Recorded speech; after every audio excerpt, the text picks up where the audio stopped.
Fertilizer talk, folks. You guys love it. You love fertilizer talk. So I got the guy, the big kahuna, the big guru of the fertilizer market, Josh Linville, joining me in episode 103 to talk all things fertilizer for prairie farmers and beyond. I can't wait. Let's get into it, folks. Episode 103 right now. Hey, folks. Welcome to the What the Futures podcast, your quick guide to better farming decisions.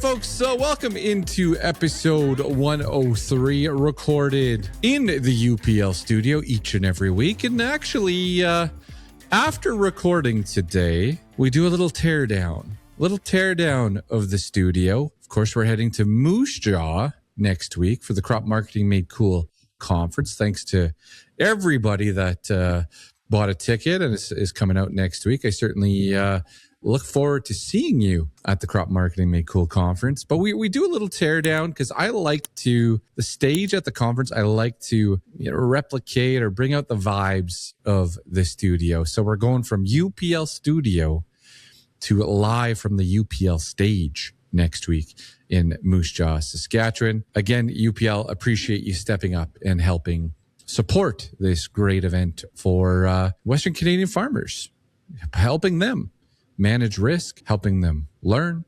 Yeah, just being a part of this great event next week. All right, we've got a packed show today. We've got Josh Linville with StoneX joining me here later on in the show. You know, you reach out to folks, you line up guests. Like, nobody just arrives and says, well, the odd time someone says, hey, I'd like to come on your show. Most of the time when those come in, you shake your head and say, no, thank you. But for me, I reached out to Josh, said, hey, would you be interested in coming on the What the Futures podcast? And instantly he's like, yeah, let's do it. Send me some dates and times and we'll rock and roll. I said, I'll get back to you later that day. I didn't. The next day he messaged me again, said, hey, dude, let's do this. When are we doing it? Let's get some dates and times on the schedule. So I didn't expect to have the guy, the fertilizer, I don't know, can we say fertilizer like messiah, like the fertilizer guru, the big kahuna? He's the guy, right? He's the guy. So Josh will be coming up here in just a minute. Yes, we get to some sensitive topics and we'll leave it to that. All right. So I'm recording this the day prior to the StatsCan report. Now, the day of the StatsCan production report is December 4th. So by the time you listen to this, it was yesterday or a couple days ago. All right. But we have, and before I get to this, I should say Tyler Yaremchuk will be joining us as well shortly from the Nation Network.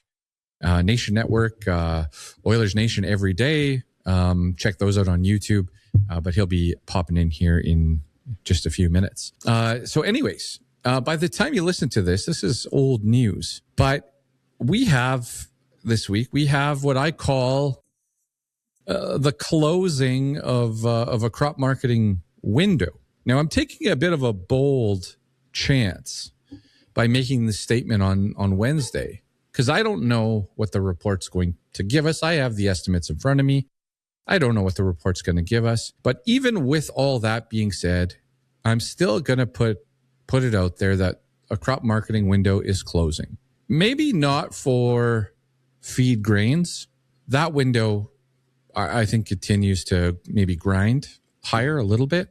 But I'm talking about canola futures, canola prices, wheat prices. I'd throw some of the pulses in here as well, some lentils, some peas, yellow peas specifically. I think oats will be a bit of a struggle here as well. What I'm talking about, folks, is that you have this crop marketing window, this post-harvest crop marketing window that basically happens right after harvest. The markets rally. You find yourself in a pricing opportunity window. I've mentioned this the last number of weeks that we were in a window here in the month of November. We had a futures rally. We had price rebound from the harvest lows. But moving forward, guys, it can get into the winter blues here, a little bit of the doldrums when it comes to crop marketing. You can have prices start that next decline lower. Sometimes, especially in years of big production, often we go and find some lower lows, lower than harvest lows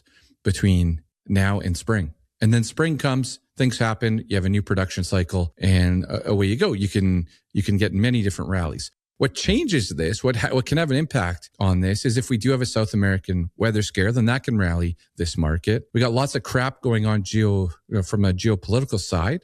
Putin's messages this week were quite aggressive against Ukraine. Things like that can happen. Some of that can influence markets going higher. But I need you to be very, very sharp right now, because in my opinion, as this report drops on Thursday, there is a good chance that a window is closing and it will reopen. When? I don't know, but that's why we've been aggressive the last number of weeks here. All right, let's get into it here. I see Tyler has jumped into the studio this week. Tyler Yaremchuk, how's it going, buddy? I am doing good. Caught the tail end of that Putin guy. He's always up to something. Oh man, he was aggressive this week, so I don't know what it means, but hopefully he backs off here a little bit. So, but what happens? He puts out a message, and then Russia, Ukraine, big players in global wheat markets, issues, concerns about shipping, freight, risk, and our wheat prices rally. So it's weird how you can sit here in Alberta and say, well, if he says one more aggressive thing, I might gain 30 or 40 cents on my price. But sadly, that is what happens. So yeah, the layers to what you talk about, it's crazy, even though I just heard like a 2-minute snippet of it. That's wild. The messaging here is from a business perspective. We had a window to take advantage of on the sell side, and now we enter this extended like Christmas break where often the price for your commodity that you've grown is down and getting lower, and then you wait for that next bullish upside story, and it takes time. So, anyways, Tyler, how's your week going? I know you're a busy guy. How's the week going? It's going pretty good. It's nice to have the Oilers back on home ice, obviously, and a little homestand here. The games are all at normal start times and whatnot. So it's been solid. Aside from the snow, I'm living good. And we actually watched a hockey game or two. We actually watched a hockey game or two, like real hockey being played. A 4-0 victory on the weekend over Seattle, and then yes, a 1-0 loss last night to the Wild, but a heck of a goaltender. And it was still a game. Like, it was a hockey game. I enjoyed watching most of it. Did I want them to be more aggressive at times? Sure.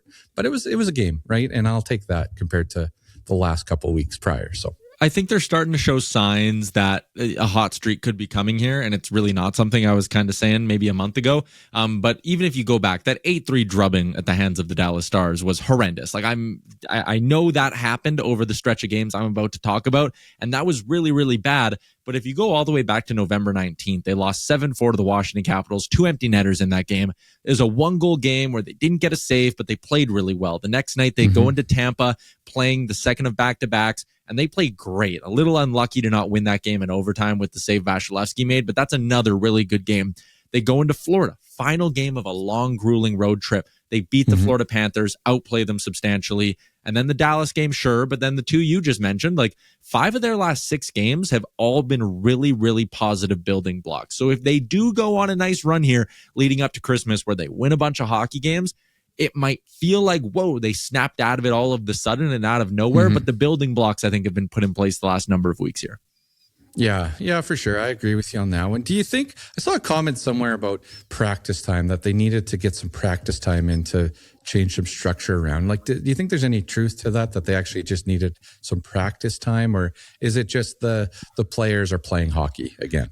No, I think there is a little bit of truth to that. Like, you even go back to like the gaps in the season through October and November. I'm just double checking it right now, where they've had 3 days off in between games. They didn't have that once in October after the regular season began. The only time they had it in the early stages of November was after a game in Dallas. So the 5th, that like they wouldn't have had 3 full days. The fact that they had 3 full days off after that Dallas game, and they were at home and they didn't fly to Seattle till the 3rd day there, like, that means something here, especially, you have some injuries, you have some guys moving around in different spots in the lineup, and you're trying to correct issues in your game. Like, it's difficult to do that on the fly when you're Chris Knobloch, when every night after a game on the road, you're landing in a new city at 3 a.m. The next day is a write-off. The next day is your only off day before the next game in the next city the next day. Like, it's just a lot. So I think the schedule easing up here and giving them 1 days off, and now finally a handful of games at home where everyone's sleeping in their own bed, you're not getting on a flight after the game, it does mean something. Yeah. Do you think that the home schedule and the next few weeks, do you think all the talk about Skinner or Pickard, is this all just going to settle down until the new year and we're just going to, let everything quiet down? Or do you think that there's a trade happening for the Oilers before the, what do they call it? The Christmas freeze? Yeah, the roster freeze. I think the Christmas roster freeze this year is on like the 20th or maybe the 22nd, whatever day it is. The rosters do freeze for a week. I don't think the Oilers are going to view that as any sort of a deadline. I do think that there was a point last week where things maybe got, like after coming off that Dallas loss, I think frustrations were really high inside the organization. And I think they were starting to more aggressively maybe make some calls. And I think Pittsburgh, Kyle Dubas, the Tristan Jarry thing, that one was probably the number one spot to look if we're talking about hypothetical deals. But I think that's cooled a little bit. And as much as this maybe isn't the right approach, I do think they're on a little bit of a game-to-game run here. Stuart Skinner has been excellent now in back-to-back games. He's bought himself a little bit of time. Like, I don't think they're itching to trade Stuart Skinner now, especially if they think he's going to enter a run of a little hot streak, which he's done in the December, January months in years past. Calvin Pickard is still the one to watch for me.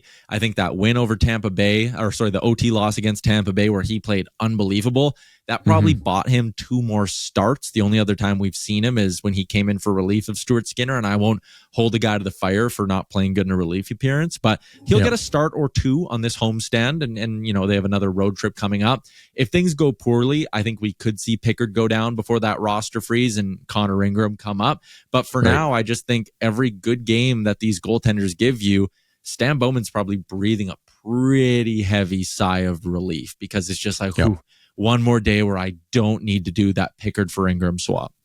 Yeah, fair enough. So I'm looking at the standings here on Daily Faceoff. We've got the Flames in last place in the Western Conference. The Canucks in third last.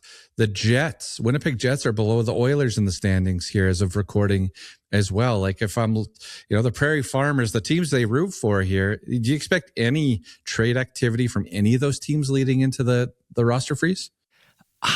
I mean, Calgary is an interesting one because like they're one of the few teams in the NHL who seem to have resided to their fate of like, we need to be sellers this year. So you're looking at a guy like Rasmus Anderson, who's just an absolute lock to get traded. It's a matter of where and when, not a matter of if. In Vancouver, very similar boat. Kiefer Sherwood pending UFA. I think that's maybe a guy who you could see move sooner rather than later. Is it before the holiday roster freeze? I don't know because it takes 2 to tango, and it would take a team who's willing to give them a first-round pick plus for a guy like Kiefer Sherwood, and I don't know if there's a team out there willing to do that right now. So I don't think anyone's jumping to make a deal. Winnipeg is an interesting one. People aren't really talking about them nationally, at least in the same breath that they're talking about the struggling Oilers, but like they're not going to have Connor Hellebuck until some point in January. Who knows if it's the later stages of January? It might even be the beginning of February. Like he's going to miss significant time with that operation, and they just need to try keep their head above water, which they have not been doing a good job of since he went down. And this isn't a slight on Eric Comrie, or I believe Thomas Milic is the goalie they called up from the Manitoba Moose. Like though Eric Comrie's most career games he's played in a year is 20. They're probably asking him to play 20 over this stretch with Hellebuck gone. Like if the Jets can't keep their head above water, they could be in a really, really bad spot once Connor Hellebuck gets back into the mix. Now, I'd say, like, you look at the wild card spots on the Eastern Conference and the Western Conference, I would say, like, there's a lot of teams in the mix here. Sticking to the Western Conference, you've got the Sharks and the Seattle Kraken in the wild card spots today. Do you expect them to be there at the end of the season? Or, do you think the Oilers or the Jets or somebody else can work their way up these standings? I'm not a big believer in San Jose. I think it's 1 year too early for them. Seattle, I think the biggest mistake Seattle's made is like continually trying to just get in as the 8th seed. I think they would probably benefit from just not ripping it down to the studs, but trading away some pieces, getting a couple of good top 5 picks and trying to do this build up the right way. Chicago's the one I believe in. Like Connor Bedard is having an unbelievable season. He's vaulted himself up into that superstar sort of status in the NHL, but it's not just him. They are getting legitimate Vezina caliber goaltending from a guy like Spencer Knight. On the blue line, they have so many good young blue liners that I don't think just the casual hockey fan is fully like gotten to know yet. Alex Vlasic, he's not going to be an Olympian this year for Team USA. In 2028, when we're going back to the Olympics, he's going to be a lock on that Team USA blue line. They have Lev Shunov, who is the top 5 pick. Sam Rinzel is one of the best young defensemen in the game. Like, that Chicago team is really close to being complete. And who they remind me of is that 2017 Oilers team that ended the decade of darkness, where it was like, whoa, this is a coming out party for Leon Draisaitl. And this is Connor McDavid kind of, really cementing himself as one of the game's best players. And where they made a mistake was at that trade deadline, where the only move they made was bringing in David Desharnais, like a fourth line player. And they had money, they had assets, and they didn't want to spend because they kind of went like, we're early in the rebuild. We don't want to waste future picks and all of this stuff. And then they made it to the playoffs, and it's like, man, they maybe go on a deeper run. Maybe they beat Anaheim in that game 7 if they would have gotten more aggressive at the trade deadline. And then it's funny because then they overreacted to losing in the playoffs that summer, and everything kind of went to shit again for a couple of years. But for Chicago, I think their GM Kyle Davidson should get aggressive. I think he should add to that team because I think they have a legitimate shot at making the playoffs this year.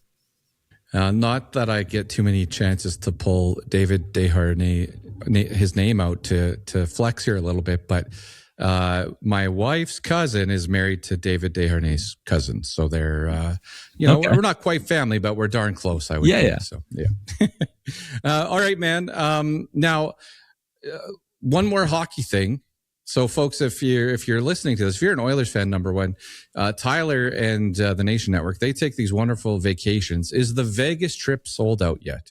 No, I think on double occupancy, we have 8 more spots left on that bad boy. So you can go to, thank you for giving me a chance to plug this, nationgear.ca. We stay at the Circa Resort, which is on Fremont, which is unbelievable. If you have a second, look up Circa Stadium Swim and the pool and sportsbook setup they have there. The TV is like 1,000 feet. I'm not even exaggerating. Like, it's massive. It's a really, really high-end, brand new resort in Vegas, or relatively brand new in Vegas. We go to the game together. We're sitting in a lounge that has unlimited food and beverage as well. So when you look at the cost, if you're like, whew, man, it's a little high, staying at a high-end resort, food and beverage covered at the game, your hotel, your flights all included, your transportation to and from the airport in Vegas is covered, your transportation to the game is covered in Vegas. So we just kind of cover it all. All you need to do is click a couple buttons on Nation Gear and then show up at the airport in March. So I'm really excited for our second Nation vacation of the year. Nice. My wife she was in Vegas a few weeks ago, and she stayed on Fremont as well, but at one of the shadier hotels. And when she came back, she said, for our first trip away from the kids, we've only been away for one night from our small kids. She's like, we got to just do Vegas. Like, she had a great time, loved Fremont Street. And I was like, well, there's an opportunity, hon. We'll go check out an Oilers game too while we're there. So anyway, fingers crossed I can pull that off here maybe for Christmas. All right, Tyler, last thing for you today. Do I have a legitimate beef with Chris Chalmers in the fantasy football league? Do I have a legit beef here, or should I just let this slide? No, I think you have a legit beef, because I think it's so funny for Chalmers to go on a podcast and accuse you of being one of the guys who's like not checking and not trying or whatever, when one, you have the same record as him, I believe. And two, Chalmers is the guy who rarely ever shows up to the Real Life podcast, even though it's part of what he's supposed to be doing. And more often than not, when he's on the podcast, forgets to do his one job, which is to update us on the fantasy football league. So for him to be calling you out is absolutely ridiculous.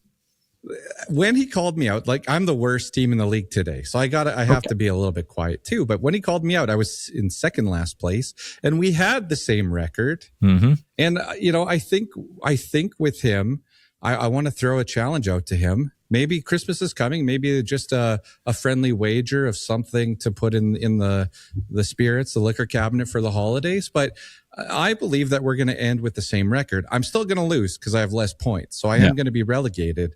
But I believe if you see him tomorrow, you tell him Ryan's betting you something for the liquor cabinet for the holidays, that he's going to tie you, and at the end of the season. But if you see Bag Milk, he's got to set his roster because he plays Chalmers. So as long as Bag Milk sets his roster, then I think I've got a chance here. So, but yeah, I was like, what is he talking about? I'm in the mix with like 6 other teams here, and I think I made 30 waiver moves. Like, okay. Was my GM skills, are they a little weak right now? Okay, fine. But hey, I'm trying. I'm showing up every day. I'm making the phone calls. So anyway, 30's a lot too. Like that's way more than whatever bagged milk's done too. So I don't know. I don't think you deserve to be relegated. So I put it in the prep sheet for our pod tomorrow, so we won't forget. All right, buddy. Thanks for coming on the show this week. I probably won't see you between now and the end of the year. So have a great Christmas, man. And look forward to chatting again here when the calendar rolls to 2026. Yeah, you too, man. Obviously, having young kids, Christmas is a real fun time for you, I'm sure. So enjoy. Every day. The elves are out every day now. So, yeah. I don't envy you at all. All right, anyways, we'll chat with you in a month. See ya. Well, always fun to talk a little hockey, a little something different than markets with my buddy Tyler. Check him out; he's on a pile of stuff. I have no idea how he keeps up with it all. To be honest, they put out a lot of hockey content each and every day. Just put him in YouTube, and his stuff guarantee will pop up. All right, I wanted to just get back to the crop marketing window here. So I do have the estimates for the StatsCan report in front of me, just to talk about how these numbers could compare to history. So we'll see if I can pull that up here as we're recording. But these numbers come from Karen Braun off X. I believe, I don't want to misspeak. I think she's changed to a different organization now. But anyways, Karen has great work, does a great job. So her, I'm just going to pull up metric tons here. There we go. Okay. So 2025 production, okay? And I don't know if I have all my crops pulling up here. Let's go with all wheat. Yeah, there we go. And I got to go back. I got to get 2013 in the mix here for this because 2013 was such a big year. Okay, so just some context here for us. So let's start with an easy one. So barley is expected to come in at 8.9 million metric tons, a range of 8.7 to 9.2. All right. So when was the last time we grew 8.9 million tons of barley? Malt barley's in here as well. Well, that year's 2023. And we grew just about 10 million tons of 2022. We've grown 10 million plus tons a couple of times, 2019, 2020. All I'm saying is the barley number is completely fine. All right. Even at 9.2 is completely fine. So the pricing window for barley, as I said earlier, to me, it can continue to grind higher. It's not closing. But let's go and grab a big one here. Let's go look at canola, for example. So you got an estimate 21.25. So 21.25. The last time we grew a canola crop of that size was once before. If this number is true, we don't know. The real numbers come out tomorrow, right? Or as of recording here tomorrow, but old news when you actually listen to this. So 21.25, 20.8 to 22 million tons. Well, we only grew 21.25 or greater once, and that was in 2017. 21.4. A lot of 18s, 18 and a halves, 19 in here. 21.25 is the estimate. 22 is the highest estimate. We'll see. But on the canola side, and the market was already responding today down $15 a ton, you could be entering a time frame here if a big number gets printed or did get printed this week that we are, closing a pricing window and we will reopen another one another day. But again, entering big cash flow months, big time crunch months to get work done, things like that. It's a big number. It's an important number. So just something to think about there. All right. We've only done it once before. And potentially, in my argument would be, I believe we're going to print the biggest number of our history. That is my expectation recording this before the report comes out. We go down to, let's go to wheat. Let's go to Durham wheat here. I got to pull Durham into this chart. So just I got to add some crops. When you pull up the chart originally, it doesn't always have, have all of the, so peas. I got to select some peas in here, put a little bit of rye in the mix here as well. Canola is one of those crops that we want to be a bit cautious around that number. You throw in slow exports on there, which we did sell more to Europe and more to Japan, but the China being out of the market is starting to have a bigger impact. All right, oats. Oat estimate 3.66 million tons. Again, 2022, 5.2 million tons, 4.2, 4.5 in 19 and 20.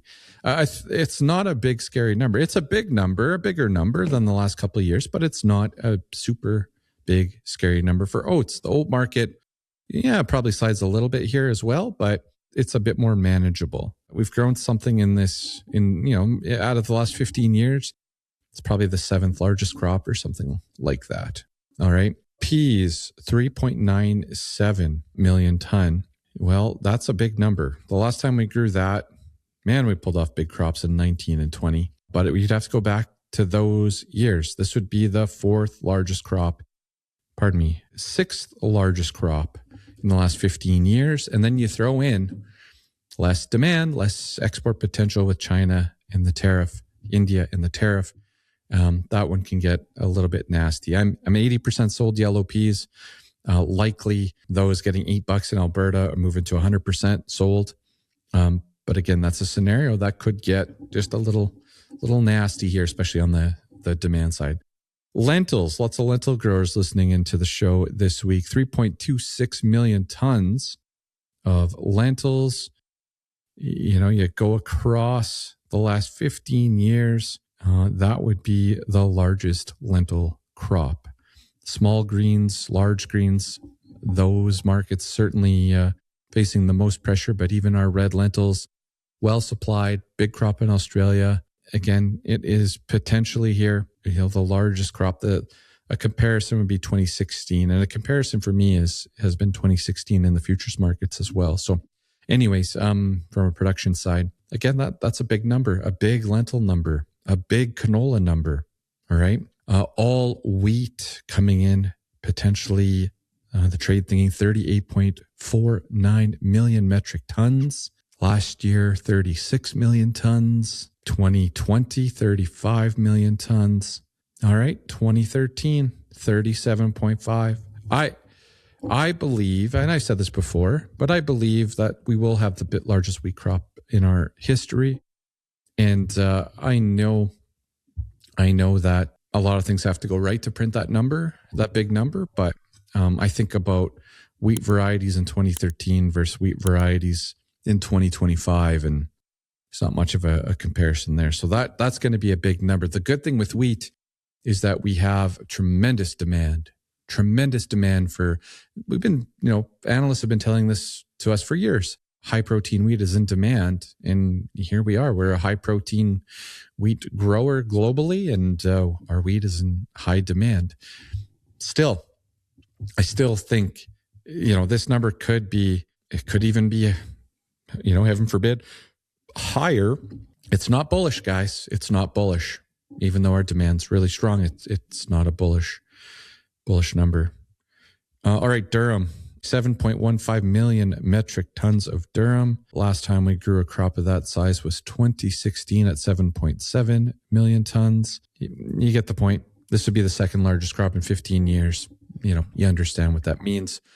Yes, there's premiums for 1s and 2s out there, but there's a big durum crop, potentially the 2nd largest in the last 15 years. Again, we'll see. So just coming back to this, folks, these numbers get printed. The trade maybe thinks these numbers are true anyway. It might be priced into the market some way, somehow, just a little bit. But the impact is still negative. A pricing window closes behind us, and we look for the next one in a time frame where winter is here.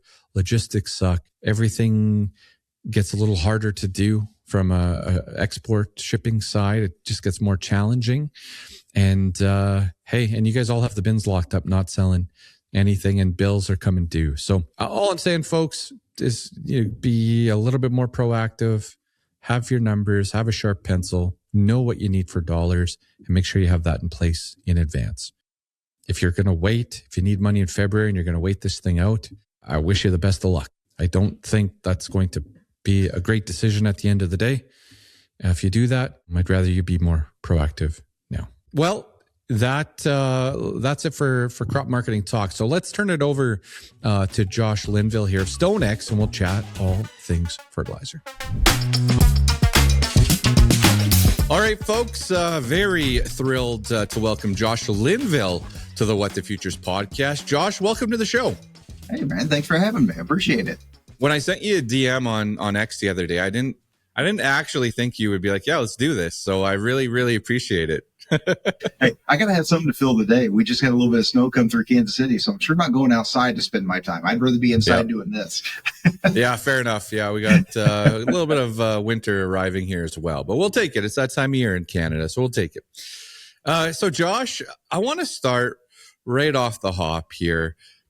I looked up, of course, I cheated. I used AI to look this up, but I looked up, earnings and revenue for the last quarter and for 2025 for some of these major fertilizer manufacturers. And, correct me if I'm wrong here, but they're doing okay financially. Is that a fair statement that on the manufacturing side, they're doing pretty good these days? Yeah, I think they're going to be okay. I think they're going to be able to pay the rent and keep the lights on for another quarter. I think they're going to be, and maybe they'll be able to cover a couple salaries.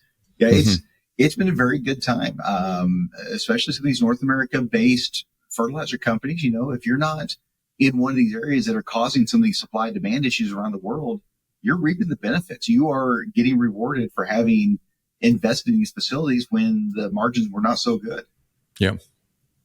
Are we, this is a bit of a loaded question, but are we, the chickens have come to roost here for prairie farmers. Like, it's tough going out there. It's tough going, when I look at the equipment side, what's going on with, the auction sales, what's going on at the equipment side of agriculture. It's tough going there as well. Is that coming for the fertilizer industry now? Are prices going to work lower, farmer or prices available to the farmer, hurting margins, and the chickens will come home to roost here? Or where are you at on that? I'm a big believer. High prices eventually cure high prices. Mm-hmm. Eventually being a very, very key piece of that statement, though, right? It's one of those things when you look at where we're at today, and a lot of people look at it at the surface, they're looking at the pricing and saying, just like you said, input prices incredibly high, output grain prices incredibly low. Why am I getting pinched on both sides of the equation? And we always look out our back door. We look to our surrounding area to see what and why and where. Yeah. Unfortunately, a lot of these things that are driving it, now every fertilizer's got its own reason, right? But a lot of these things are being driven halfway around the world. When I talk about why, nitrogen prices are high, I talk about China, I talk about Russia, I talk about Europe, we talk about phosphate, I go back to China. I mean, unfortunately, it's things halfway around the world with governments that honestly couldn't care what our opinion is on stuff. So it's unfortunately situations kind of out of our hands for the moment. All right, fair enough. When you talk about the global factors influencing price these days, is there any changes out there? Is there anything that you look at and say, you know what, this has been this way for the last couple of years, but it's about to change, or it has started to change? So let's start with urea. I know it's a pretty popular topic for nitrogen. Everybody likes to talk about it. One of the biggest things we've been talking about is China.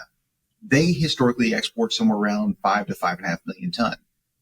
Well, when the whole Russia-Ukraine situation happened and the world thought, hey, we're going to lose Russian exports, prices started to skyrocket. Inventory started to get tight. Supplies, you couldn't find them.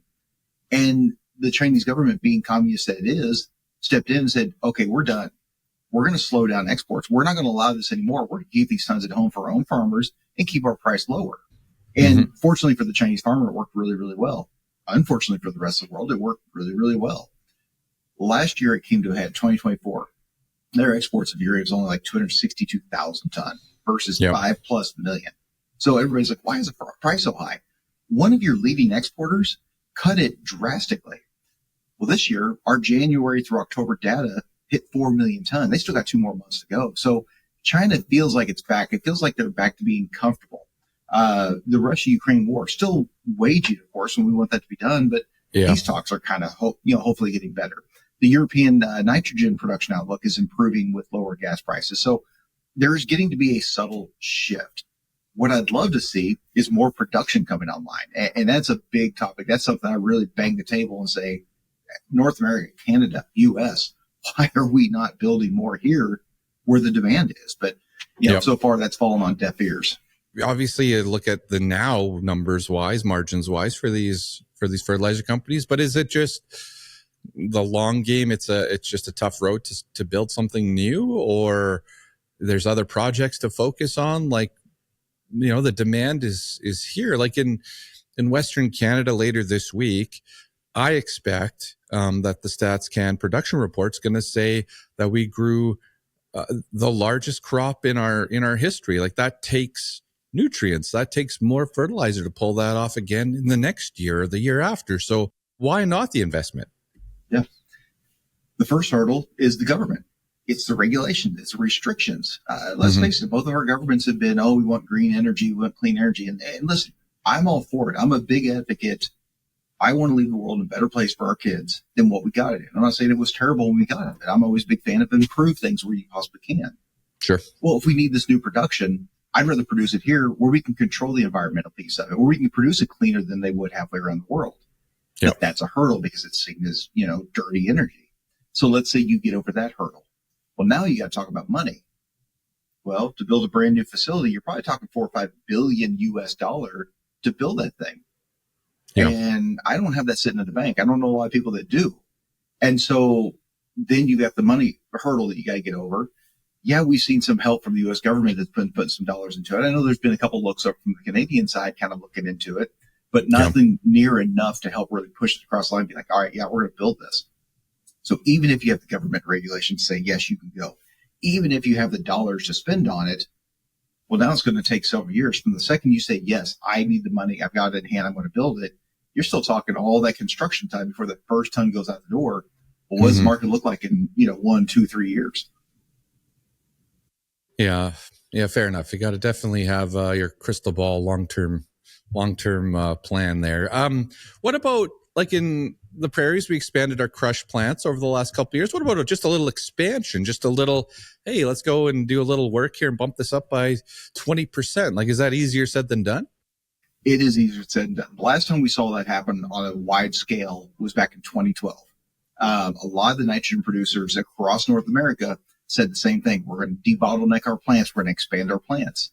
It wasn't until 17, 18 that we finally started to see those new tons come onto the marketplace. So it is not a fast process. It takes a while. It's a lot of money to invest it. And honestly, I don't know this. I've never had anybody say this, but I'm just kind of looking at it from my own point of view. If I'm a manufacturer already in the space, why would I want to expand production? I like the margins that are where they are. The margins are where they are because supplies are tight. Why do I want to expand this thing, watered down for my entire complex? Like I said, I don't have that on any sort of accord. I've never had anybody say those words. But if I'm in that boat and I'm being very capitalistic and trying to eke out every dollar I can, more production means more supply, means lower margins. And I don't like lower margins. I like these big fat margins I've gotten used to over the last few years. Yeah. And, if it's, I don't know, I'm sure there's an old saying I could try to pull from here, but, it just, if it's working well, like if it ain't broke, don't fix it. And, I wonder at times, when you're dealing at the farm level, when I'm chatting with farms, like the stress level of the decision, because what we get told is, and some of it, there's a bunch of truth to it, of course, but we get told like this summer it was, well, if you don't buy it, I'm phoning your neighbor and they're going to buy it, right? Because it's tight out there. Yeah. And then we're told, we can only ship this stuff at certain times of the year to a certain date, and then it's over. So if you delay your purchase, you're going to be stuck in the bottleneck. And there's truth to that. You can only move so much product per day, per week, per month. But I just wonder if it's a little bit elevated, keeps everyone a little bit on edge, and that helps on the margin side. But at the end of the day, everybody gets the product, and we put it in the ground, and away we go for the next year. Like, yeah, I don't know. It's interesting for sure. I think there's some truth to it. I mean, again, let me say I go back to an old sales role, right? My big drive is try to push you, the buyer, to do something. And if you're comfortable and you feel like I've got all the time in the world, are you going to make a decision today? Or are you going to hold out? Are you going to wait? But if I can sit there and push you into an emotional state, I can get you nervous, I can get you scared, I can get you worried. Well, now you're off centered. Now you're uncomfortable. Now you're a lot higher chance to say, well, okay, yeah, let me go ahead and do that. It's not to sit there and say any of those reasons are wrong. In fact, a lot of them are right. One of the things I talk about a lot right now is, guys, spring is almost here. Everybody's like, dude, winter just started. What are you talking about? From a U.S. standpoint, half of our urea imports come from the Middle East. If you and I came together and said, dude, we're going to buy a vessel of urea, let's break it in, and the tons are at the port and we got a ship that's empty, it is still 30 days before that thing gets here. It is a 2026 baby showing up. And then we got to move it into the system. That's another 30 days. So now it shows up February 1. Does winter feel real long to you at this point? It just to sit there and show there is a lot of truth to the things that they say. And we did finally see a spring where UAN, you couldn't find it, but these are the exceptions, not the rules. Yeah. Yeah, for sure. So I'll give you a lay of the land here right now. And this isn't to pick on anybody in Western Canada. I think that everybody's in farm business, and we all make decisions on any given day, and some are great and right, and some we wish we could take back. So I want to preface this because I'm not trying to pick on the retails out there, but this is the change in Western Canada right now, Josh. So in July, it was buy now. If you don't, the next guy is. And a few companies said, we're not taking on any new customers. Some retail folks said, we're not taking on any new customers, supplies tight. All right. Then we have a market peak in July. I think we have a market peak in like early September. And then from there, it's been just kind of steadily grinding lower. And in fact, there is no urgency. There's a few retails that have tried to put the 5 p.m. deadline on, only for the farmer to do a bit more research, get even lower quotes, and then that company say, never mind. Let's try again next week, right? But it's at that point now where there's no urgency. And in fact, some retails have just kind of stepped away. And so we don't want to talk about it with our farmers. We don't want to talk about it right now because they have their position on. It was put on earlier this year and they can't compete at these current levels. I haven't seen that for quite some time, Josh. Like it's been a minute since I've seen that type of environment. Is this something? December's a big buy timeline for farmers with the calendar year end. Do you think that urgency on the farmer side should be there right now? Or is this a trend that could lead into late winter here? So as I look at nitrogen, I think we could see this thing continue to slide for a little bit. I'm going to say a little bit over a few weeks. Maybe I'll be a little surprised. Maybe it lasts a little bit longer than that, but I think there's a floor out there. I think when I look at the market, I think exactly your point. I think most of the farmers across North America have seen this price decline and have said, nope, this doesn't make any sense. Prices were insanely high. It doesn't make sense. I'm not making money. I am not going to lock myself into a deficit. I won't do it. And now I've been rewarded for it. So I'm going to sit back and wait. The problem is now you've got everybody waiting. And the stupid analogy I always use is it's like a dam. The dam is going to break. The longer we wait, the more that water builds. Well, the problem is you get rewarded, you get rewarded, you get rewarded, you get rewarded. But all of a sudden, when that dam topples over, all that demand, all that water comes rushing over, and it's that much bigger. Now, are the dollars going to come year end? I'm really skeptical of it. I mean, frankly, you spend dollars at the end of the year to offset taxes. You pay taxes when you make money. Please show me farmers that made money this year. That's not a part of the equation. So I think that's a little bit of a weak link in the fertilizer market today. Folks that have never been a part of the retail, been on a farm, they don't understand that aspect of it. Year beginning. I think if you've been rewarded, what's the rush to buy year beginning? Where it could get interesting is some of the prices we're seeing slide. And I'm a big advocate for looking at the fertilizer price versus the crop price, looking at that value ratio there.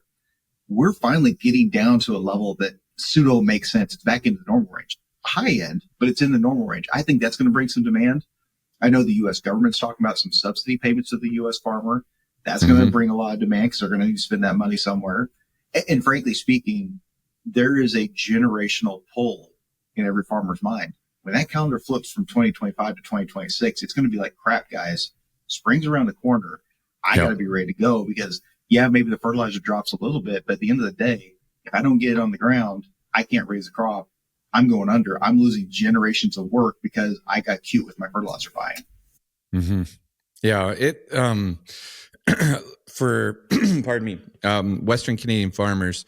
So part of the financial side or the number side here is that they've taken their grain and locked it up in the bins, and so you can see it on the grain sales where the line companies, the elevators trying to pull wheat out of the bin. They're having to pay higher than posted prices because farmers have just put it away.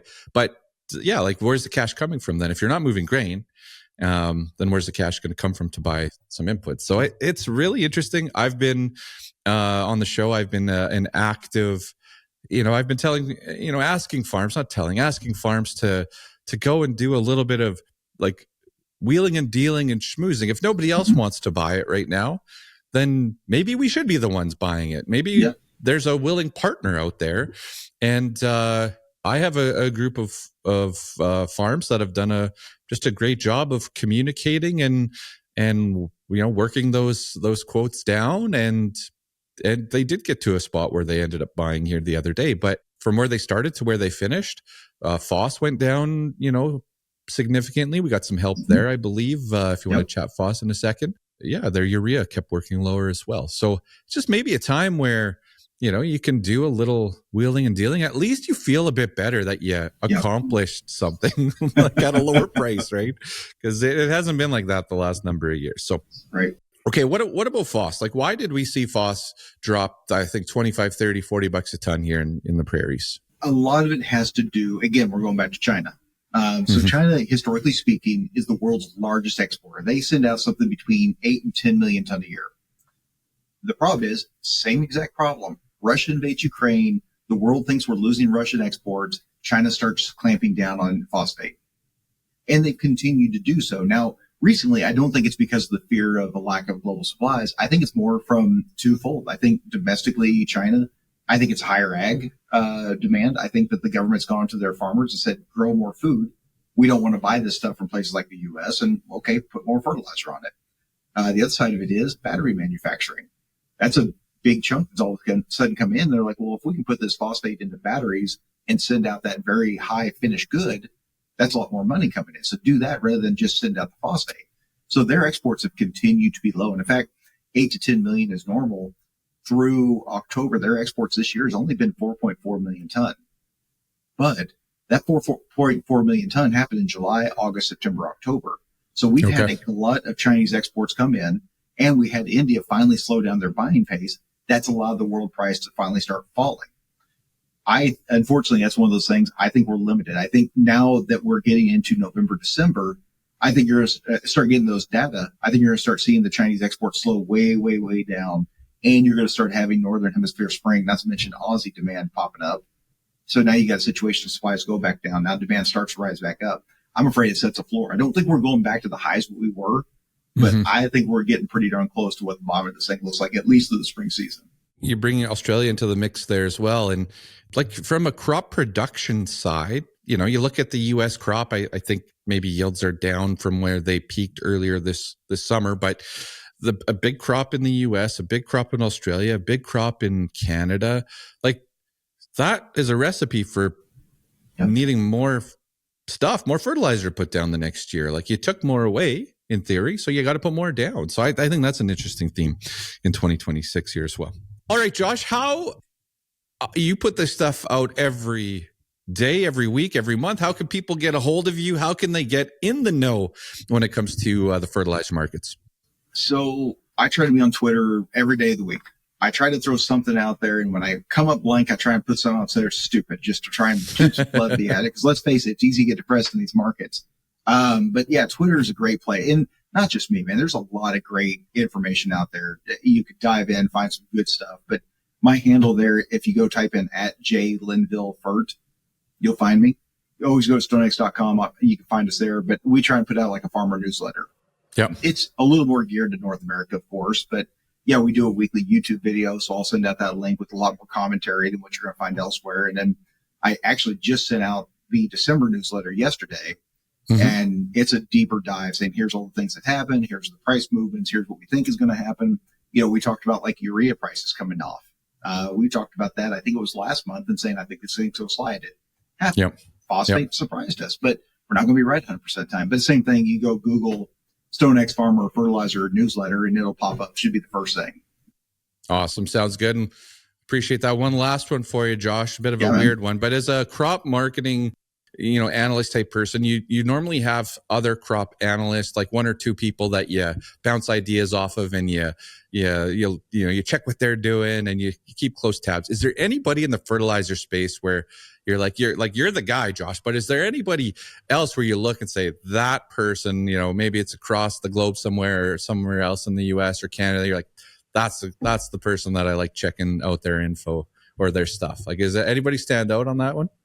Not as far as what they put out publicly.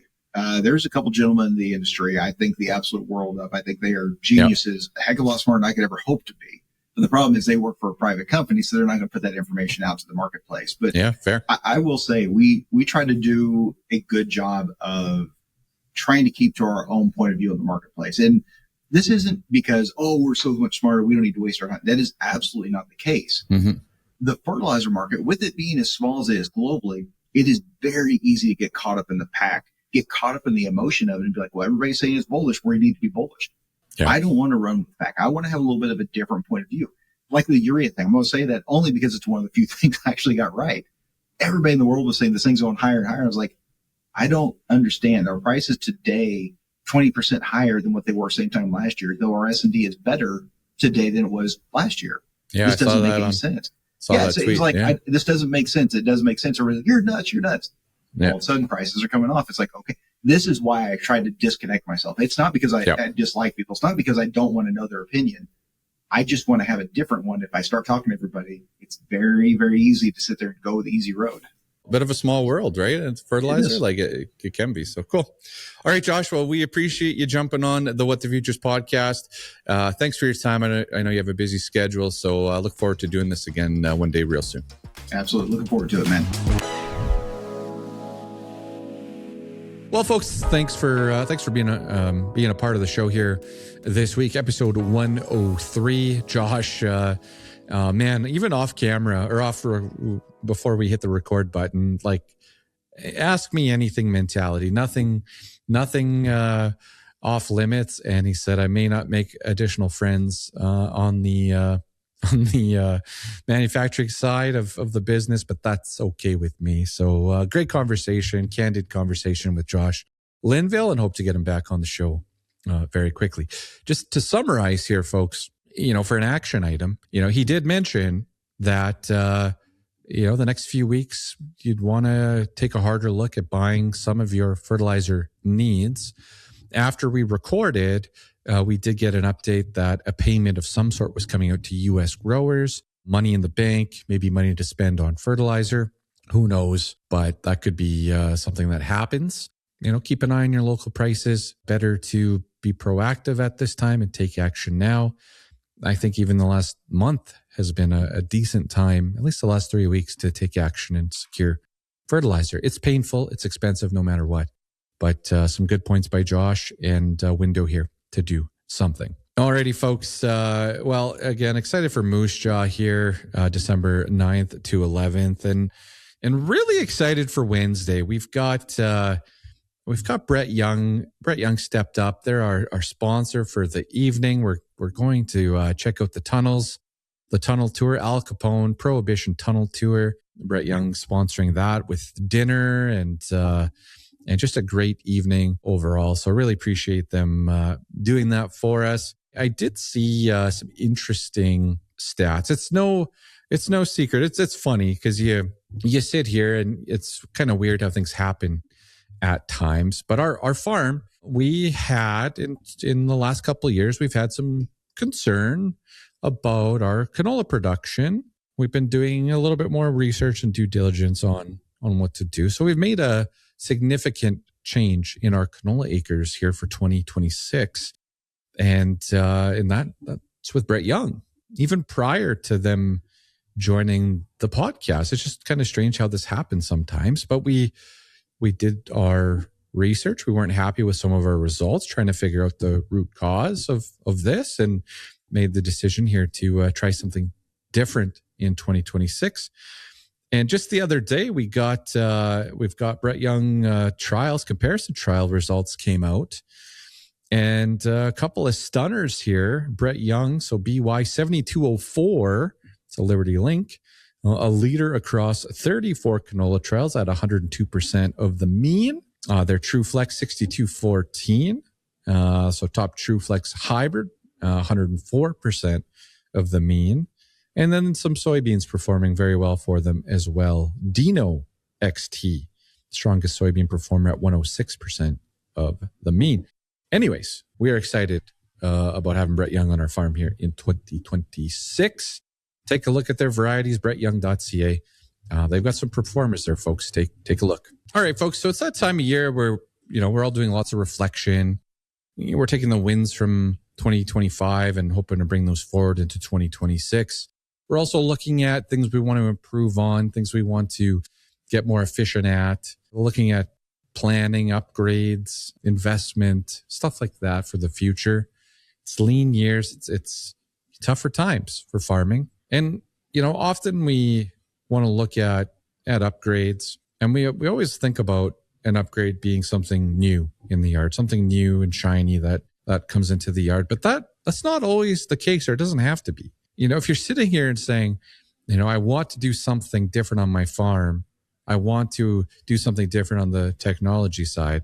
Like I'm here to say, like at John Deere, you can grab some of this latest technology, some of this new technology out there, some of these automations or efficiencies for your farm, and retrofit them, fit them in with the existing fleet that you have. Now, I can't promise you all and everything, but what I can say is that if you reach out to the folks at your John Deere, your local John Deere dealership, they will set you up with the proper equipment to get your farm on the cutting edge of technology, on the cutting edge of tracking farm data and decisions.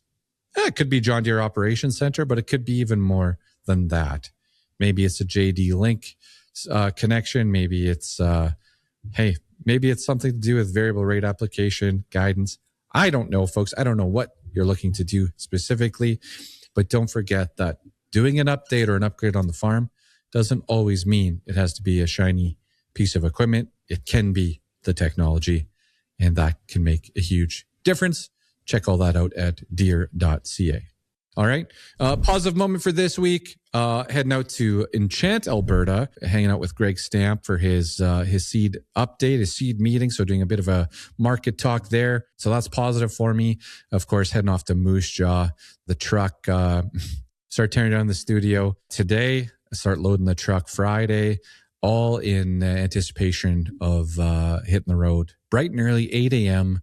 Monday morning, making my journey to Moose Jaw. Got a couple stops to make. Got a stop to make in Saskatoon to pick up some clothing. So we have maybe an announcement on that in the next few weeks. And I got a couple little stops along the journey here. Got to get some Vern's Pizza as well in me as fast as I can. I love Vern's Pizza, and definitely make that a point on my road trip. So yeah, a little bit of, getting in front of growers, certainly very positive. Eating your veggies this week, you know what to do. It's fertilizer quotes. Go and take action there. All right. Your pricing window to me is behind you on selling some crop. But it's the beginning of it being behind you. So go and get your cash flow needs covered for the next couple of months. And I think we'll leave it at that for eating your veggies for this week. Again, folks, thanks for everything. Thanks for hanging out. Appreciate your feedback. Hit that subscribe button when you get a chance, and let us know what you think of the show as well. For the What the Futures podcast, my name is Ryan, and I'm out of here. See you next time.